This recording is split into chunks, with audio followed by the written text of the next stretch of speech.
ये प्रचंड जीत, ये अटूट विश्वास बिहार के लोगों ने बिल्कुल गर्दा उड़ा दिया है। अपने विकास खातिर, अपने अस्मिता के सम्मान खातिर जंगल राज के हमेशा पाताल में भेज देवे खातिर क्या जीत हुई है भाई।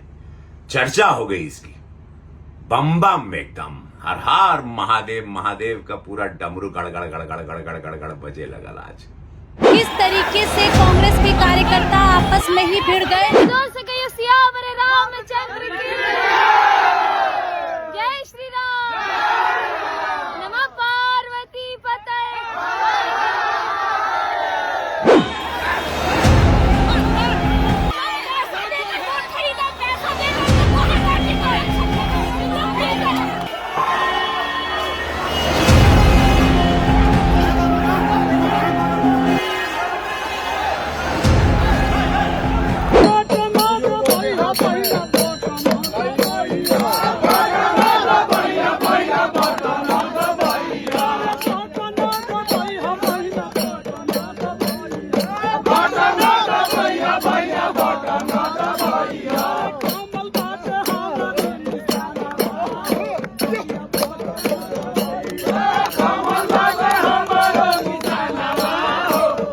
नमस्कार दोस्तों, मैं गुड्डू चैनपुरिया रियल न्यूज पे फिर आपके समक्ष।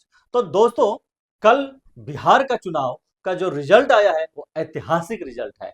देखिए, रवि किशन जी ने बोला है, मोदी जी नीतीश कुमार फिर नीतीश कुमार जय हो, ऐतिहासिक वोटिंग। ये चुनाव जो था, ये रिजल्ट जो था, ये एक नॉर्मल रिजल्ट नहीं था, ऐतिहासिक जीत हुई है एनडीए गठबंधन की और अब वहां पे सरकार स्थापित हुई है। अब देखने वाली बात है कि सीएम कौन बनेगा, क्योंकि कहीं ना कहीं बीजेपी के जो कार्यकर्ता है उनके मन में पिछली बार और इस बार यह विचार आ रहा है कि बीजेपी इतनी सीटें निकाल के दे रही है, फिर बीजेपी का सीएम चेहरा क्यों नहीं है। क्योंकि पिछली बार डिप्टी सीएम के रूप में तारकेश्वर प्रसाद जी को लिया गया था, जो कि सरकार दोबारा से भंग हुई, स्थापित हुई, इसमें तारकेश्वर प्रसाद भी पीछे रह गए।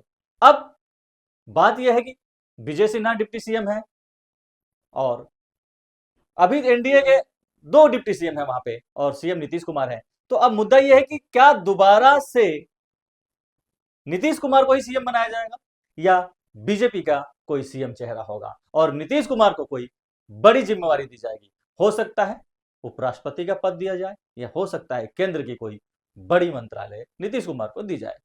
लेकिन नीतीश कुमार के समर्थक जो है वो तो ये कह रहे हैं कि नहीं, ये जो चुनाव का नेतृत्व जो हुआ है ये नीतीश बाबू के ही अंडर में हुआ है, तो अगला जो सीएम होगा वो नीतीश ही होंगे, अगले सीएम नीतीश ही होंगे। लेकिन एनडीए गठबंधन में बहुत सारी उथल पुथल मची हुई है, मीटिंग का दौर शुरू हो चुका है कि अब सीएम का क्या नया चेहरा पेश किया जाए या वही नीतीश कुमार का, क्योंकि कुछ जनसंख्या ऐसा है वहां का बिहार का जो नीतीश कुमार के चेहरे से नाराज है और खफा है कि इन्होंने 20 साल में कोई उन्नति का काम नहीं किया। क्योंकि इनके शुरू के 5 साल का कार्यकाल आप देखें तो विकास दिखेगा आपको, लेकिन उसके बाद का जो 15 साल है ना, वो सिर्फ कुर्सी बचाओ अभियान के तहत काम हुआ है। तो ये भी एक मुद्दा है कि बिहार का अगला सीएम कौन होगा, क्या किसी युवा को मौका मिलेगा या किसी अनुभवी को मौका मिलेगा। ये एक मुद्दा बना हुआ है, इस पे उथल पुथल चल रही है, मीटिंग हो रही है, दौर चल रहा है। अब देखने वाली बात है कि अगला सीएम कौन होता है बिहार का। वहीं एक चर्चे की बात और है, चर्चे की बात यह है कि हमारे भोजपुरी इंडस्ट्री से कुछ चेहरे उतारे गए थे जिसके अंदर मैथिली ठाकुर की कोई उम्मीद नहीं थी जीतने की, वो जीत गई। एक बार जोर से कहिए सियावर रामचंद्र की। बीजेपी के टिकट पे मैथिली ठाकुर चुनाव जीत गई और वहीं खेसारी लाल यादव आरजेडी के टिकट पर चुनाव लड़ रहे थे, वो चुनाव हार गए। छपरा से खेसारी लाल यादव चुनाव हार गए। सोचने की बात है, इतना बड़ा चेहरा, इतनी बड़ी फैन फॉलोइंग और ये वीआईपी सीट के तहत इनको मिला था। ये वीआईपी सीट है, बड़े बड़े वादे देखे होंगे आपने खेसारी लाल के, और उन्होंने इस चुनाव में अपने करीबियों से भी दुश्मनी मोल ली। भाई साहब, चुनाव है, राजनीति है, तो कम से कम अपने बड़बोलेपन पे ध्यान देना चाहिए। उन्होंने अपनी करीबी रिश्ते जो थे वो भी खराब कर लिया, चाहे वो रवि किशन के साथ हो, चाहे वो दिनेश लाल निरहुआ के साथ हो। मनोज तिवारी को भी नहीं छोड़ता। हालांकि बीच में एक वीडियो वायरल हुआ कि एयरपोर्ट पे मनोज तिवारी दिखते हैं तो खेसारी लाल यादव ने जाके वहां पैर छू लिया। लेकिन बात तो यही है कि आपने जो जुबानों से प्रहार किया है, वो जो दिल में छप गया वो कैसे मिटेगा, इस दूरियों को कैसे मिटाएंगे आप। और इसी इंडस्ट्री में आपको काम भी करना है, यहां रहना भी है। आपने टिकट लिया जिस पार्टी से, ठीक है, हो सकता है मतभेद हो, आप अलग पार्टी से हैं, वो अलग पार्टी से हैं, लेकिन आपस में एक थोड़ा सा तालमेल रखना चाहिए, रिश्तों को समझना चाहिए।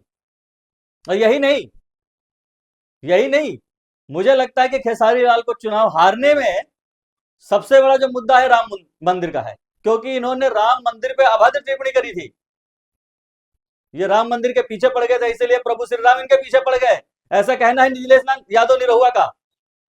तो खेसारी लाल यादव चुनाव हार चुके हैं।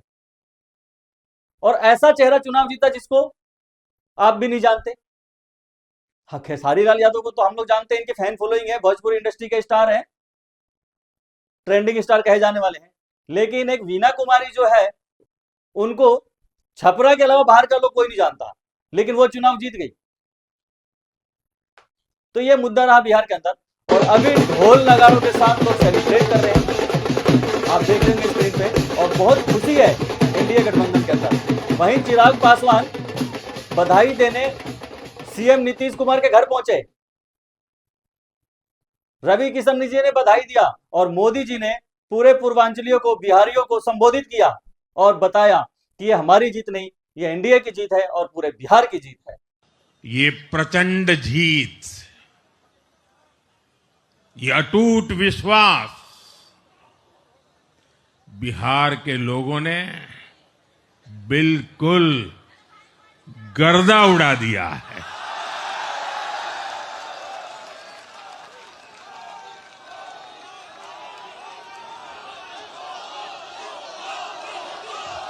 तो दोस्तों, राजनीति में सब चीजें जायज है, चलती रहती हैं इन चीजें।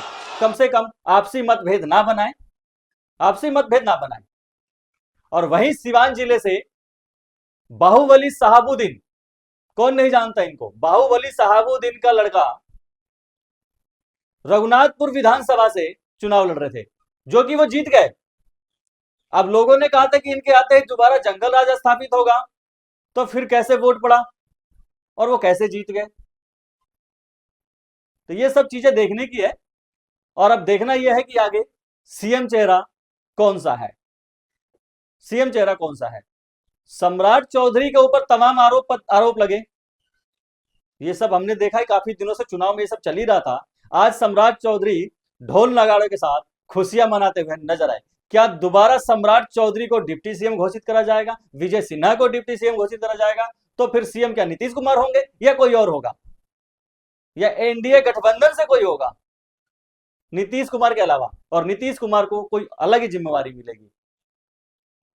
वहीं हार के बाद खेसारी लाल यादव मीडिया से बचते बचाते भागे और बोला ऊपर वाला सब देख रहा है, ऊपर वाला का इंसाफ होना चाहिए। तो इन्हें अचानक ऊपर वाला कैसे अब याद आ गया। तो मिलते हैं दोस्तों अगले न्यूज पे, रियल न्यूज पे, तब तक के लिए नमस्कार।